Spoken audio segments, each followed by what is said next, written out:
Hello दोस्तों, welcome करता हूं आप सभी का एक बार फिर से हमारे चैनल वा सिंपल में। हर रोज़ तो हम आपको बिहार के 5 लेटेस्ट और बड़े अपडेट देते रहते हैं, लेकिन आज के इस वीडियो में हम आपको कुछ अपना ओपिनियन देंगे। आपको बता दें, बिहार में लगभग चुनाव आने ही वाला है। कुछ महीने बाद आपको चुनाव फेस करने को मिल सकता है। ऐसे में जो प्रवासी हैं, मज़दूर हैं, उनके लिए भी, और जो बिहार के निवासी हैं और बिहार में ही रह रहे हैं, अपना हाल रोज़गार यहीं पर कर रहे हैं, उनके लिए भी, तो बिहार के जितने लोग हैं वो सारे लोग हमारे आज बात को सुनेंगे। और मेरा ये ओपिनियन है, अगर आपको अच्छा लगता है तो आप वीडियो को लाइक करेंगे, वरना आप डिसलाइक करेंगे। और अगर आपके विचार में, आपके मन में भी कोई सवाल या कोई भी क्वेश्चन होगा या कोई भी आपको सजेशन देना होगा तो आप नीचे कमेंट में दे सकते हैं। तो चलिए स्टार्ट करते हैं। आज की इस वीडियो का मेन मुद्दा है बिहार का इलेक्शन को लेकर। आपको बता दें, बिहार में 2 से 4 महीने में इलेक्शन आने वाले हैं और ऐसे में सबसे बड़ी चुनौती होती है कि हम किसे अपना सरकार चुनें। तो आपको बता दें, यहाँ पर कैंडिडेट से कोई मतलब नहीं है। बीजेपी का हो, जदयू का हो या किसी भी डिफरेंट टाइप का हो, कोई भी हो, उससे कोई मतलब नहीं है। आपको किन बातों का ध्यान रखना है, मेरे नज़र में, मेरे ओपिनियन में किन बातों का ध्यान रखना चाहिए। सबसे पहला, जिस तरह से हम आपको डेली 5 बड़े अपडेट देते हैं, 5 लेटेस्ट अपडेट देते हैं, उसी तरह से मात्र आप इन जो हाथ आप देख रहे हो, ये हाथ आप देख रहे हो, इस 5 बात को आप याद रखेंगे तो आप अच्छे कैंडिडेट को चुन पाएंगे, चाहे फिर वो जो हो। सबसे पहला है, यहाँ पर सारे जो यहाँ पर मैं चीज़ बता रहा हूँ वो मस्ट है और ज़रूरी है सभी के लिए। सबसे पहले हमने यहाँ पर रखा है स्वास्थ्य, और दूसरा रखा है यहाँ पर शिक्षा, और तीसरा रखा है यहाँ पर फैक्ट्री इंडस्ट्रीज़, और चौथा यहाँ पर रखा है जॉब और नौकरी, और 5वां यहाँ पर रखा है सरकारी कामों में घूस लेना बंद। अब इसको हम विस्तार से रिफाइन करते हैं, पूरा क्लियर बताते हैं स्वास्थ्य में क्या क्या आता है। और स्वास्थ्य में क्यों मैं बोल रहा हूँ कि बिहार में स्वास्थ्य को सबसे ज़्यादा वैल्यू देना चाहिए, सबसे ज़्यादा जो है इस पर गौर करना चाहिए। अब आपको बता दें, यहाँ पर ज़िंदगी जीने के लिए सबसे पहले अगर देखें तो स्वास्थ्य अगर आपका सही है तो आप यहाँ हो या घर पे हो, बाहर हो, कहीं भी आप अच्छे तरीके से काम कर सकोगे। खुद के लिए भी और आपके परिवार के लिए भी ये बहुत ही मस्ट है कि आपका स्वस्थ होना। तो हमारे यहाँ जो बिहार में अभी माहौल है, और इस माहौल में आप देख पा रहे होंगे, आप अस्पताल जा रहे होंगे तो वहाँ की स्थिति को देख पा रहे होंगे। कई अस्पताल में विजिट किया हूँ, ऐसा बात नहीं है कि मैं बहुत कम अस्पताल में गया हूँ। लगभग मैं आपको बता दूँ 10 से 12 अस्पताल मैं गया हूँ। और जो सरकारी अस्पताल का यहाँ पर जो कंडीशन देखा हूँ बिहार में, आपको बता दें कि अगर आप प्रवासी मज़दूर हैं, आप मुंबई, महाराष्ट्र, चेन्नई, गोवा, गुजरात, पणजी या फिर चेन्नई कहीं से भी आए होंगे तो आपने वहाँ के अस्पताल को, अगर आप दिल्ली से भी आए होंगे तो आपने वहाँ के अस्पताल को देखा होगा, और आप एक बिहार के अस्पताल को देख रहे हैं। व्यवस्था देखिए, यहाँ जो अस्पताल का है वो बिल्कुल ठीक नहीं है, ज़रा भी ठीक नहीं है। आपका यहाँ पर किसी भी तरह का अगर परेशानी होता है, दिक्कत होता है, तो ना ही आपको समय समय पर यहाँ एम्बुलेंस मिलता है, ना किसी तरह का चेकअप होता है। कई बार ऐसा होता है कि आपका परिवार में, आपके आस पड़ोस में, आपके मोहल्ले में, या खुद आपके घर वाले ही कभी कभार आपको जब वहाँ पर जाना पड़ता है हॉस्पिटल में, खास कर लेडीज़ को, तो और दिक्कत का सामना करना पड़ता है। ऐसे में जो गरीब परिवार के लोग हैं, जो ऐसे लोग हैं जिनके पास पैसे नहीं होते हैं, उनके लिए बड़ी चुनौती होती है, और वो सरकारी अस्पताल में जाते हैं जहाँ पर उनका ढंग से इलाज नहीं हो पाता है। लोग इतने लापरवाह हैं वहाँ पर कि मैं आपको बता नहीं सकता। अगर आप कभी न कभी सरकारी हॉस्पिटल गए होंगे तो आप वहाँ की स्थिति को देख सकते हैं, ये मुझे बताने की ज़रूरत नहीं। इसलिए मैं बोला कि स्वास्थ्य यहाँ पर सबसे मस्ट है कि जो भी बिहार में आए, जो भी कैंडिडेट हो, बीजेपी का हो, जदयू का हो या अलग अलग का हो, मुझे नाम भी नहीं पता इतने सारे लोगों का, ठीक है, तो जो भी खड़ा हो या निर्दलीय से कोई खड़ा हो, उनमें जो आपको आश्वासन देते हैं, आश्वस्त करते हैं कि हम इन बातों का ख्याल रखेंगे, तो ये 5 बातें आपको सुनना है और समझना है कि हाँ, ये जो बोल रहा है ये करेगा या नहीं करेगा। तो स्वास्थ्य पर सबसे पहले ध्यान देना है, यहाँ के अस्पतालों को ठीक करना है, यहाँ के जो डॉक्टर्स हैं उनको ठीक करना है। आइसोलेशन जो बेड था वो अभी कुछ हद तक सही हुआ है, लेकिन उतना भी सही नहीं हुआ है।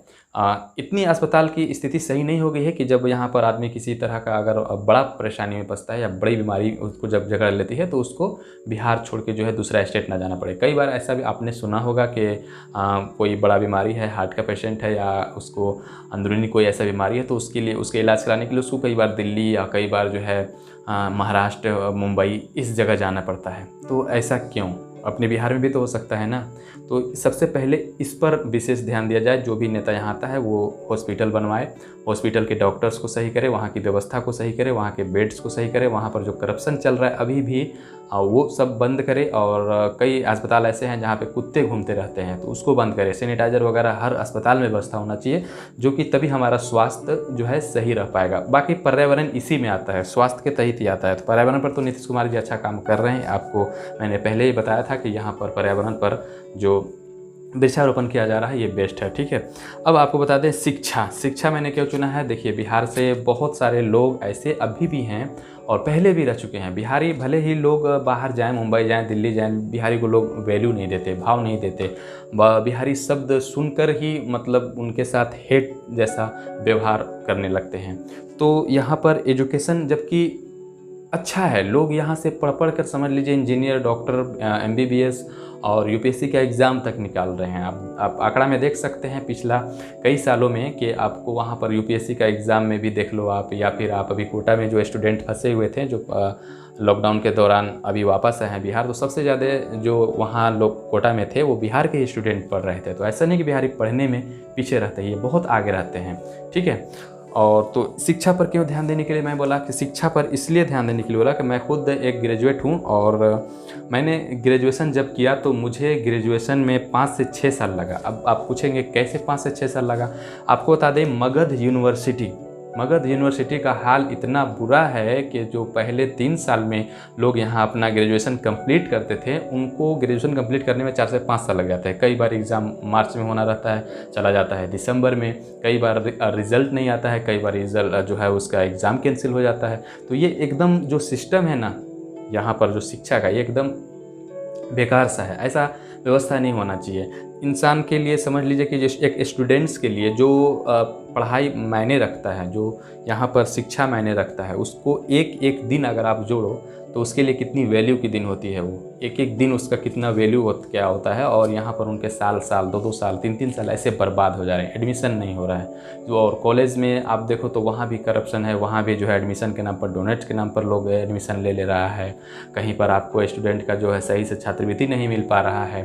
तो इस शिक्षा के स्तर में आपको सारा कुछ आएगा। जैसे कि सरकारी भी स्कूल है यहाँ पर, तो सरकारी स्कूल में बहुत सारे जो गरीब तबके के लोग हैं जो अपने बच्चे को पढ़ने के लिए भेजते हैं, भले ही वो मास्टर बन के आ गए हैं, लेकिन उनकी जो शिक्षा होनी चाहिए थी वो नहीं है। यहाँ पर जो बच्चों को शिक्षा दे रहे हैं, आप कंपेयर करेंगे एक प्राइवेट स्कूल के बच्चे से और एक सरकारी स्कूल के बच्चे से, तो वहाँ पर आपको डिफरेंट टाइप का मिलेगा, थोड़ा सी अंतर आपको मिलेंगे।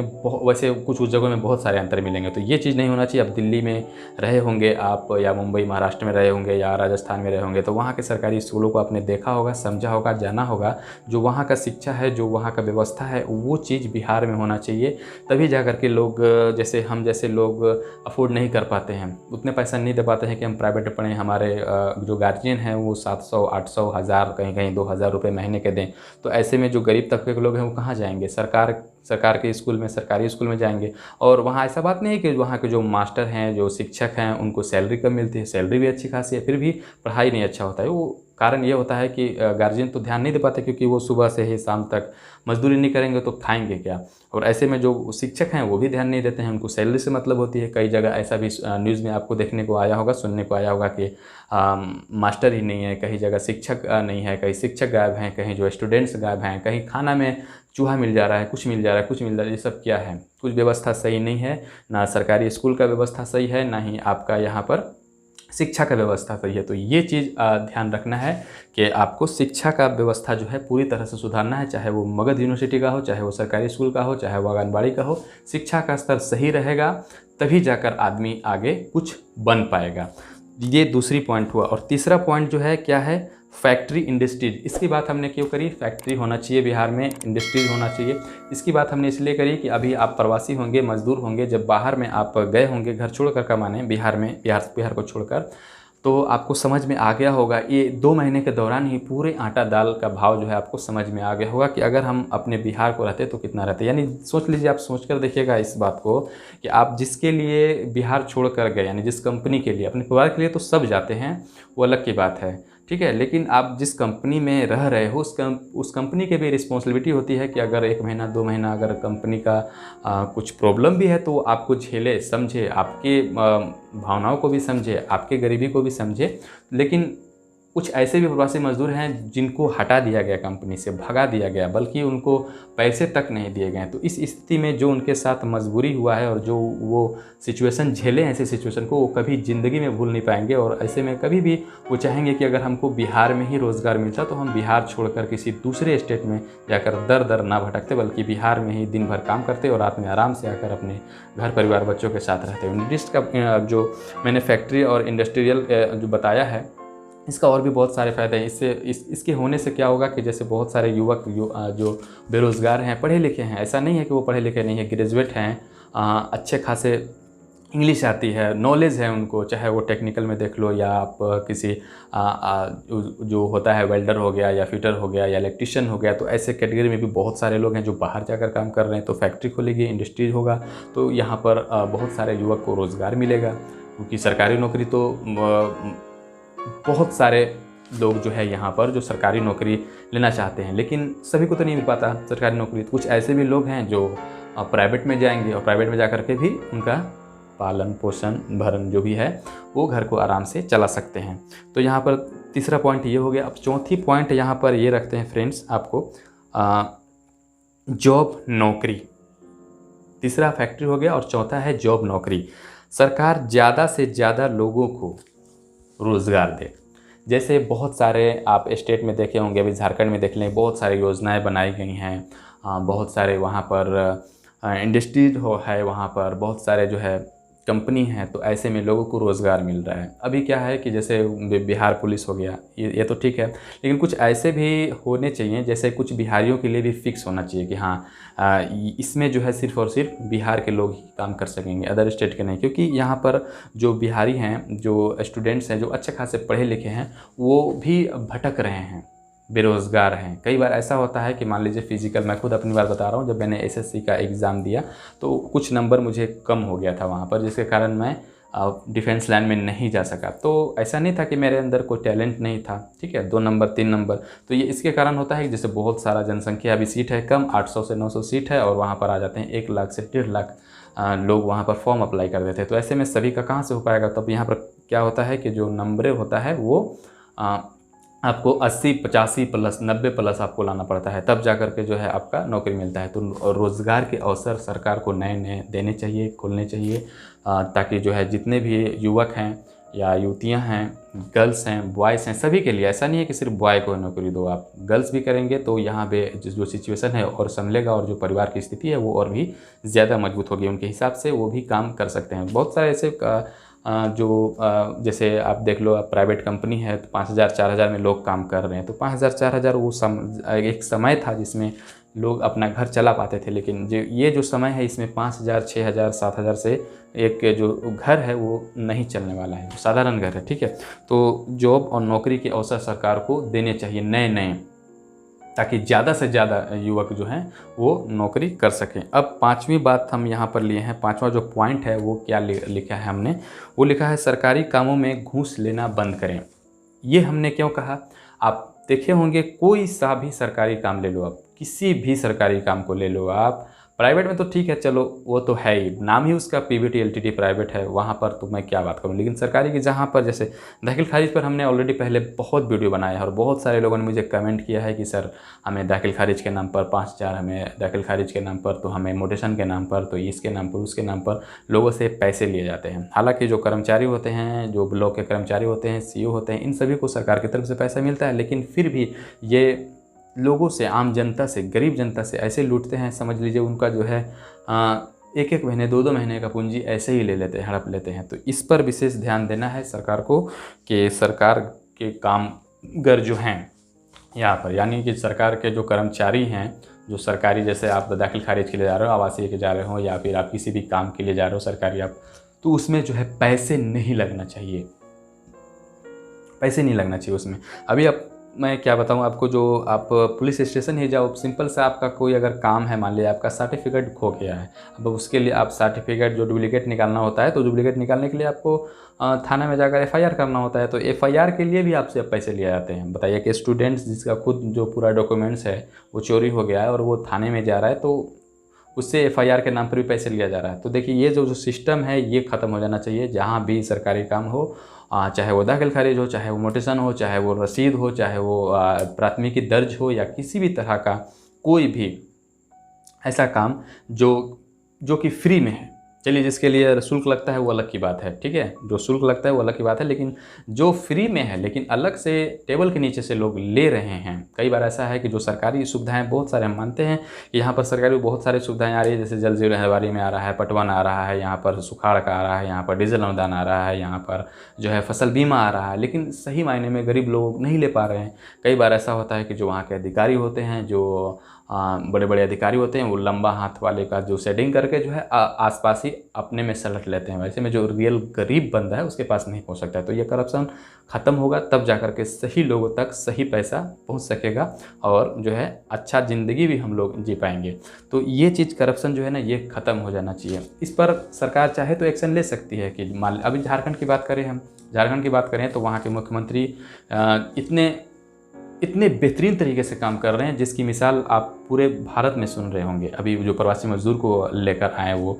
और छठी बात मैं एक बार और कहना बात भूल गया यहाँ पर। छठी बात ये सबसे बड़ी बात और सबसे लास्ट बात, छठी बात, जो भी आप नेता चुने वो सोशल एक्टिव होना चाहिए। सोशल एक्टिव का मतलब क्या है? मोबाइल हमारे पास भी है, आपके पास भी है, और जनरली यहाँ पर बहुत सारे लोगों के पास अब तो चाइनीज़ मोबाइल आ गया है। तो 4000, 5000, 6000 में स्मार्टफोन हर घर में होता है। तो स्मार्टफोन होने के साथ साथ आप उसमें कई सारे बेनिफिट्स आपको मिलते हैं। तो इसका बेनिफिट ये भी है कि आप ट्विटर से जुड़िए, और आप ट्विटर से जुड़े हो तो सरकार को भी चाहिए कि वो सोशल में जो है एक्टिव रहे अपने आप को।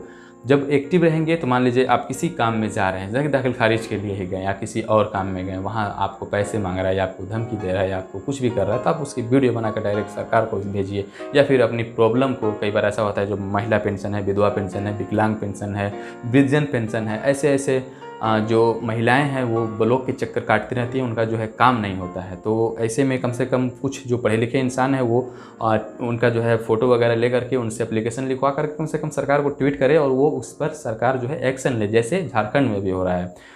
अगर किसी महिला के साथ गलत हो रहा है, उसको पेंशन नहीं मिल रहा, उसको जो है किसी तरह का भुगतान नहीं हो रहा है, या फिर उसका इंदिरा आवास का पैसा फंसा है, कॉलोनी का पैसा फंसा है, उससे पैसे मांगे जा रहे हैं, तो ऐसे में लोगों ने क्या किया, ट्वीट करके जो है, एडवांस दुनिया है भाई, और यहाँ पर टेक्नोलॉजी जब इतना बढ़ गया है तो उसका फ़ायदा क्यों ना उठाएं। टेक्नोलॉजी से इसलिए तो नहीं कि हम उसका गलत फ़ायदा उठाएं, टेक्नोलॉजी अच्छे काम के लिए उठाया जा सकता है ना। और जब हम नेटवर्क से जुड़े हुए हैं, जब आपको कोई सभा करना होता है तो आप नेटवर्क में उसको छान देते हो, अलग से एकदम पूरी तरह जाल की तरह बिछा देते हो, जैसे अपना प्रचार करना होता है, ऐड करना होता है तो सरकार। तो जब हमारी बात को जब पहुंचाना होता है तो आप एक्टिव रहो। जब आप एक्टिव रहोगे तो हम अपनी बात को आप तक पहुंचाएंगे, आप उस पर एक्शन लोगे। अभी क्या है, नीतीश कुमार की हम बात करें तो नीतीश कुमार में जितने बिहार में कितने ज़िले हैं, सभी ज़िले के डीएम को वेरीफाइड होना चाहिए, ट्विटर पे वेरीफाइड हैंडल होना चाहिए। अब सभी ज़िले के डीएम का जो ऑफिशियल हैंडल है वो नीतीश कुमार के पास होना चाहिए था, ताकि मान लीजिए हम औरंगाबाद ज़िले से हैं तो हमें कुछ प्रॉब्लम हुआ तो हम नीतीश कुमार को टैग किया कि हाँ भाई हम हमारे साथ इस तरह का प्रॉब्लम है सर, हम कुछ हेल्प किया जाए। तो वो नीतीश कुमार को क्या, पुराना ज़माना तो है नहीं कि वो यहाँ से फ़ोन करेंगे, ये करेंगे, वो करेंगे, वहाँ से उनको गाड़ी लेकर के आना पड़ेगा। एकदम कौन सा नियम अपनाएं, नया नियम, किसकी तरह, अपने झारखंड सरकार जो कि हेमंत सोरेन उनकी तरह, वहाँ से एक ट्वीट मार दें हमारे ज़िला के डीएम को, आप मामले का संज्ञान लीजिए। अब आप मुख्यमंत्री हैं भाई, मुख्यमंत्री हैं तो इतना तो पावर है कि आप एक ट्वीट मारेंगे तो इनको जवाब देना पड़ेगा। संज्ञान लेकर आपको तुरंत रिट्वीट भी करना है कि हाँ इस मामले का हमने संज्ञान लिया और यहाँ पर जो है इनका प्रॉब्लम सोल्व कर दिया गया। वो डीएम जो है अपने प्रखंड के पुलिस को फ़ोन मारेगा या टैग करेगा, ठीक है। तो इस तरह से जब सर्कल बनेगा यहाँ पर सोशल से, तो इससे बैठे बैठे ही एक जगह, यानी अगर सरकार पटना में भी रहे या सरकार दिल्ली में रहे या सरकार जहाँ भी रहे, आप अपनी प्रॉब्लम शेयर कीजिए। ज़्यादा प्रॉब्लम है तो ऐसे नहीं छोटी छोटी बातों को शेयर करना है, ज़्यादा प्रॉब्लम है अपनी प्रॉब्लम शेयर कीजिए, या किसी दूसरे महिला, गरीब परिवार, बच्चे हैं तो ऐसे में लेकर के आप पढ़े लिखे हैं, लगभग लोग सब पढ़े लिख रहे हैं, मोबाइल तो चला ही रहे हैं। वैसे में सरकार को जब वो टैग करेंगे तो सरकार जो उस पर एक्शन लेगी और वहाँ के डीएम को जो है टैग करके बोलेगी मामले का संज्ञान लीजिए। तो सोशल एक्टिव भी होना सरकार को चाहिए। तो ये सारे चीज़ हमने अपना ओपिनियन दिया है कि ये सारा चीज़ जो है आपको देखना है अबर सरकार चुनने में, यानी 2020 में जो नया सरकार चुनना है इसमें देखना है। अब चाहे वो नीतीश कुमार में हो, तेजस्वी में हो, या फिर और कोई निर्दलीय से खड़ा होता है उसमें हो, तो हमको ये सब चीज़ देखना है। ये मेरा अपना ओपिनियन था। अब आपके क्या विचार है, आपके क्या राय है, नीचे कमेंट में ज़रूर डालिएगा, क्योंकि अब जात पात से हटिए और थोड़ा सा बाहर निकलिए, क्योंकि इसकी वजह से ना समाज में बहुत पीछे हो गए। आप देखे होंगे बिहार में जब आस पड़ोस हमारे गांव में समाज में कुछ ऐसे भी लोग होते हैं, जैसे आप बहुत अच्छा काम करने लगे, आपके पास 2 गाड़ी हो गया, तब सामने वाले के पास क्या है भाई, टाइम ही टाइम है, वो देखेगा अरे फलाना तो भाई गाड़ी ले लिया, बंगला बना लिया। अरे जलो मत, ट्रक के पीछे आप देखे होगे, जलो मत, बराबरी करो। वो सब छोड़िए, जात पात और ये सब, वो क्या कर रहा है क्या नहीं कर रहा है। आपको सिर्फ और सिर्फ अपना देखना है और अपने बिहार को देखना है और सबको एक होकर रहना है, तभी जो है आपका बिहार, हमारा बिहार पूरे भारत में चमकेगा। पूरे भारत में चमकेगा, बल्कि पूरे विश्व में इसका नाम होगा बड़े पैमाने पर कि हाँ, कोई ऐसा भी जो है एक राज्य है जो बेहतरीन राज्य है। तो ये सब चीज़ हमको देखना है, और जो भी नेता आए वो किस तरह का स्पीच दे रहा है, किस तरह का भाषण दे रहा है, और उसके प्रति उसके बैक को भी देखना है कि उसने क्या किया है नहीं किया है, ठीक है। और उससे पहले जो था उसने भी क्या किया है नहीं किया है, वो सारा कुछ आपको देखना है और फिर फैसला लेना है कि हमें क्या करना है और किसको चुनना है, ठीक है। तो चलिए, आई होप कि ये वीडियो आपको पसंद आया होगा। वीडियो पसंद आए तो वीडियो को कर दीजिए जल्दी से लाइक, अपने दोस्तों के साथ इस वीडियो को कर दीजिए जल्दी से शेयर, और हमारे चैनल पर नए हो तो चैनल को रेड कलर का बटन दबाकर सब्सक्राइब जरूर कर लीजिएगा। किसी भी तरह का सुझाव, अपना ओपिनियन नीचे कमेंट में ज़रूर लिखिएगा, क्योंकि बोल के लब आज़ाद हैं तेरे।